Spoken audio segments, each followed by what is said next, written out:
ಇವತ್ತಿನ recipe veg ಮ್ಯಾಂಚೋ soup. ಇದನ್ನ ಯಾವ ರೀತಿಯಾಗಿ ಮಾಡೋದು ಅಂತ ನೋಡ್ಕೊಂಬರೋಣ. ನಮಸ್ಕಾರ ಸ್ನೇಹಿತರೆ, ನಮ್ಮ ನಿರೀಕ್ಷಿತ ಕುಕಿಂಗ್ ಚಾನಲ್ಗೆ ಆತ್ಮೀಯ ಸ್ವಾಗತ.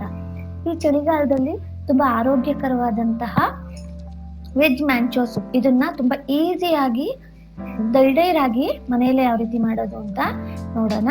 ಚಾನಲ್ಗೆ ಹೊಸಬರಾಗಿದ್ದರೆ ಇದುವರೆಗೂ ಚಾನಲ್ನ ಸಬ್ಸ್ಕ್ರೈಬ್ ಮಾಡದೇ ಇರೋ ದಯವಿಟ್ಟು ಚಾನಲ್ನ ಸಬ್ಸ್ಕ್ರೈಬ್ ಮಾಡಿ, ಪಕ್ಕದಲ್ಲಿ ಮತ್ತೆ ಬೆಲ್ ಗಂಟೆ ನೋಡ್ತಿದ್ರಿಂದ ನಾವು ಮಾಡೋದು ಹೊಸ ಹೊಸ ರೆಸಿಪಿಗಳು ಆದಷ್ಟು ಬೇಗ ನಿಮ್ಮನ್ನ ತಲುಪುತ್ತೆ.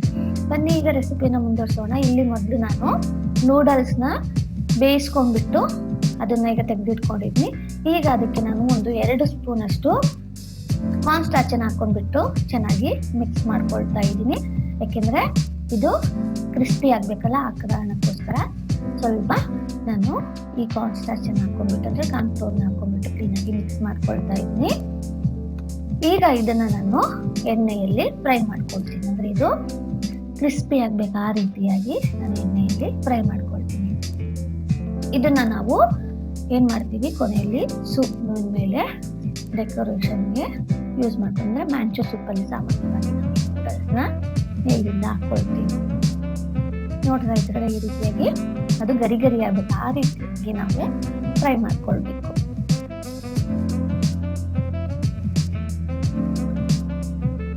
ನೋಡ್ತಾ ಇದ್ರಲ್ವಾ, ಚೆನ್ನಾಗಿ ನಿಧಾನವಾಗಿ ಏನಾಗ್ತಾ ಇದೆ, ಸ್ವಲ್ಪ ಕಲರ್ ಚೇಂಜ್ ಆಗ್ತಾ ಇದೆ, ಅದು ಕ್ರಿಸ್ಪಿ ಆಗ್ತಾ ಇದೆ, ಗರಿ ಗರಿ ಆಗ್ತಾ ಇದೆ. ನೋಡಿದ್ರಲ್ವಾ ಎಷ್ಟು ಚೆನ್ನಾಗಿ ಗರಿ ಗರಿ ಆಗಿದೆ. ಈಗ ಇದನ್ನ ಇಟ್ಕೊಳ್ಳೋಣ. ನೆಕ್ಸ್ಟು ನಾನು ಗ್ಯಾಸ್ ಮೇಲೆ ಒಂದು ಪ್ಯಾನ್ ಅನ್ನು ಇಟ್ಬಿಟ್ಟು ಅದಕ್ಕೆ ಸ್ವಲ್ಪ ಅಂದ್ರೆ ಪ್ಯಾನ್ ಕಾದ ನಂತರ ಅದಕ್ಕೆ ಒಂದು 2 ಸ್ಪೂನ್ ಅಷ್ಟು ಆಯಿಲ್ ಅನ್ನು ಹಾಕೊಳ್ತಾ ಇದ್ದೀನಿ. ಈಗ ಆಯಿಲ್ ಬಿಸಿಯಾದ ನಂತರ ನಾನು ಇಲ್ಲಿ ಮೊದಲಿಗೆ ಸಣ್ಣಕ್ಕೆ ಕಟ್ ಮಾಡಿರುವಂತ ಶುಂಠಿ ಮತ್ತು ಸಣ್ಣಕ್ಕೆ ಕಟ್ ಮಾಡಿರುವಂತ ಬೆಳ್ಳುಳ್ಳಿಯನ್ನ ಹಾಕೊಳ್ತಾ ಇದ್ದೀನಿ.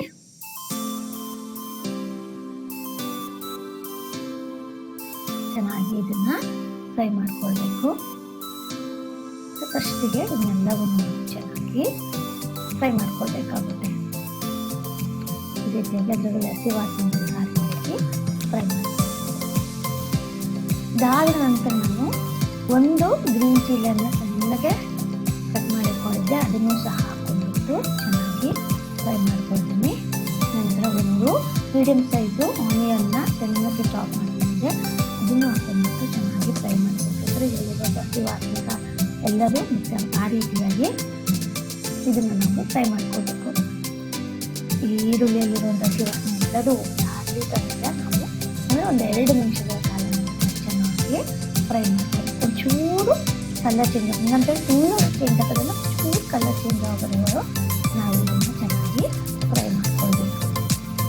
ಈಗ ನಾನು ಸಣ್ಣಗೆ ಚಾಪ್ ಮಾಡ್ಕೊಂಡಿರುವಂತಹ ಕ್ಯಾರೆಟನ್ನು ಹಾಕೊಳ್ತಾ ಇದ್ದೀನಿ.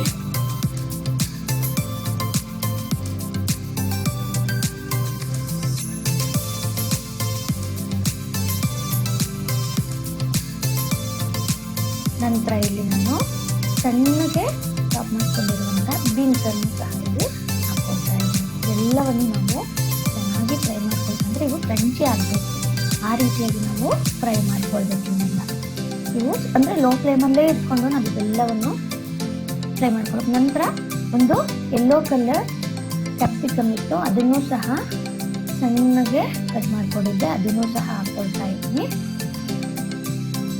ನಂತರ ನಾನು 1 ಕಪ್ಪಷ್ಟು ಕ್ಯಾಬೇಜನ್ನು ಸಹ ಸಣ್ಣಕ್ಕೆ ಕಟ್ ಮಾಡ್ಕೊಂಡಿದ್ದೆ, ಅದನ್ನು ಹಾಕೊಂಡ್ಬಿಟ್ಟು ಚೆನ್ನಾಗಿ ಫ್ರೈ ಮಾಡ್ಕೊಳ್ತೀನಿ.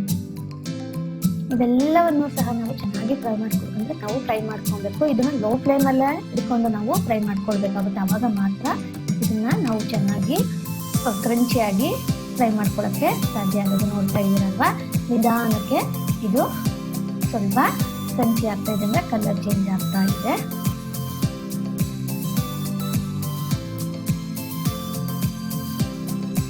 ಈಗ ನಾವು ಇದಕ್ಕೆ ಒಂದು 1/2 ಸ್ಪೂನ್ ಅಷ್ಟು ನಾನು ಇಲ್ಲಿ ನನ್ನ ಮೆಣಸಿನ ಪುಡಿ ಅಂದರೆ ಬ್ಲ್ಯಾಕ್ ಪೆಪ್ಪರ್ ಪೌಡರ್ನ ಹಾಕೊಳ್ತಾ ಇದ್ದೀನಿ.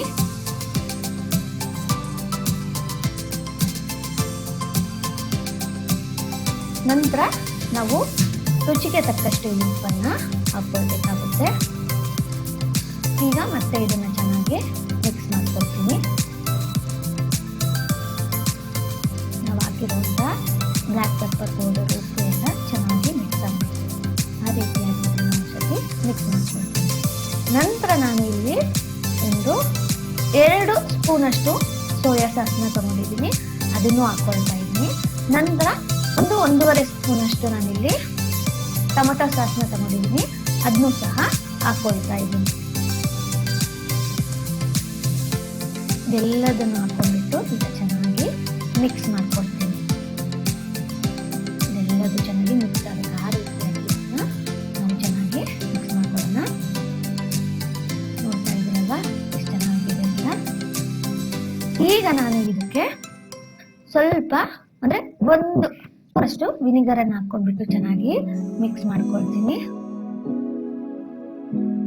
ಈಗ ಒಂಚೂರು ಇದು ಕುದಿ ಬಂದ ನಂತರ ಇದಕ್ಕೆ ನಾನು 2-2.5 ಕಪ್ ಅಷ್ಟು ನೀರನ್ನ ಆಡ್ ಮಾಡ್ಕೊಳ್ತೀನಿ.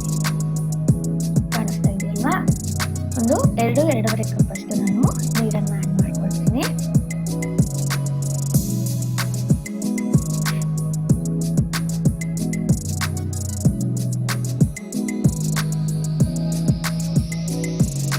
ಈಗ ಇದನ್ನು ಚೆನ್ನಾಗಿ ಮಿಕ್ಸ್ ಮಾಡ್ಕೊಳ್ಳೋಣ.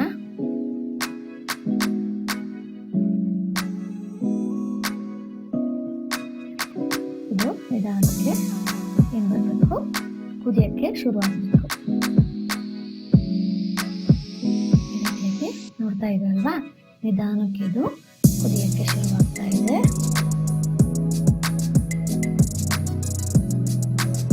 ನೋಡಿದ್ರಲ್ವಾ, ಇದು ಚೆನ್ನಾಗಿ ಕುದೀತಾ ಇದೆ. ಈಗ ನಾನು ಒಂದು ಬೌಲಿಗೆ 2 ಸ್ಪೂನಷ್ಟು ಕಾರ್ನ್ ಸ್ಟಾರ್ಚ್ ಅಂದ್ರೆ ಕಾರ್ನ್ ಫ್ಲೋರ್ನ ಹಾಕೊಂಡ್ಬಿಟ್ಟು ಅದ್ರದ್ದು ಒಂದು ಸ್ಲರಿಯನ್ನ ರೆಡಿ ಮಾಡ್ಕೊಳ್ತೀನಿ.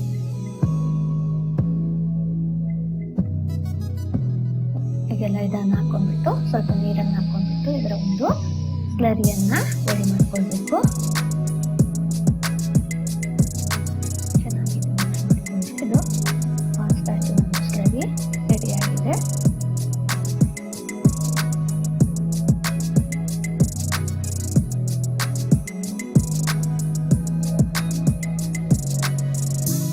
ಈಗ ಇದನ್ನು ನಾವು ಕುದಿತಾ ಇರುವಂತಹ ಸೂಪಿಗೆ ಮಿಕ್ಸ್ ಮಾಡ್ಕೊಳ್ಳೋಣ.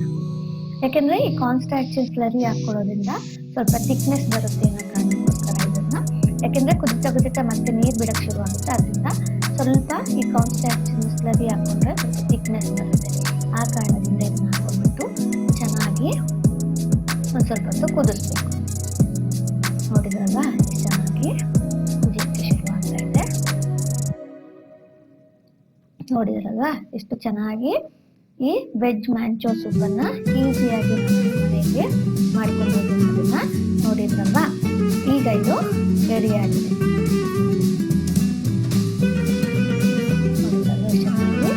ಮ್ಯಾಂಚೋ ಸೂಪು ರೆಡಿ ಆಗಿದೆ. ಈಗ ಗ್ಯಾಸ್ ಅನ್ನ ಆಫ್ ಮಾಡಿಬಿಟ್ಟು ಸರ್ವ್ ಮಾಡ್ಕೊಳ್ತಾ ಇದ್ದೀನಿ. ನೋಡಿದ್ರಲ್ವಾ ಸ್ನೇಹಿತರೆ, ಎಷ್ಟು ಈಸಿಯಾಗಿ ಇದನ್ನ ಮಾಡ್ಕೊಳ್ಬೋದು ಅಂತ. ಈ ವಿಡಿಯೋ ಇಷ್ಟವಾಗಿದ್ರೆ ಈ ವಿಡಿಯೋವನ್ನ ಲೈಕ್ ಮಾಡಿ, ಹೆಚ್ಚಾಗಿ ಶೇರ್ ಮಾಡಿ. ನಿಮ್ಮ ಈ ಲೈಕ್ ಮತ್ತು ಶೇರ್ಗಳು ನಮಗೆ ಇದೇ ತರಹದ ಹೊಸ ರೆಸಿಪಿಗಳನ್ನು ಮಾಡುವಲ್ಲಿ ಉರಿದುಂಬಿಸುತ್ತೆ. ಸಾಧ್ಯವಾದರೆ ಕಾಮೆಂಟ್ ಸೆಕ್ಷನ್ನಲ್ಲಿ ನಿಮ್ಮ ಅಭಿಪ್ರಾಯ ಅನಿಸಿಕೆಗಳನ್ನು ತಿಳಿಸ್ಬೋದು. ಇದರಿಂದ ರೆಸಿಪಿಗಳಲ್ಲಿ ಸುಧಾರಣೆಯನ್ನು ತರಕ್ಕೆ ನಮಗೂ ಸಹ ಹೆಲ್ಪ್ ಆಗುತ್ತೆ. Instagram, Facebook, WhatsApp channel, social ನೆಟ್ವರ್ಕ್ಗಳಲ್ಲೂ ನಿರೀಕ್ಷೆ ಟಿವಿ ಕುಕಿಂಗ್ ಚಾನಲ್ನ ಪೇಜಸ್ ಅವೈಲೇಬಲ್ ಇದೆ. ಅಲ್ಲೂ ಸಹ ನಮ್ಮನ್ನು ಬೆಂಬಲಿಸುವ ಮೂಲಕ ಸಪೋರ್ಟ್ ಮಾಡ್ಬೋದು. ಸರಿ ಸ್ನೇಹಿತರೆ, ಇದೇ ತರಹದ ಮತ್ತೊಂದು ಹೊಸ ರೆಸಿಪಿಯೊಂದಿಗೆ ಮತ್ತೆ ಸಿಗೋಣ. ನಮಸ್ಕಾರ.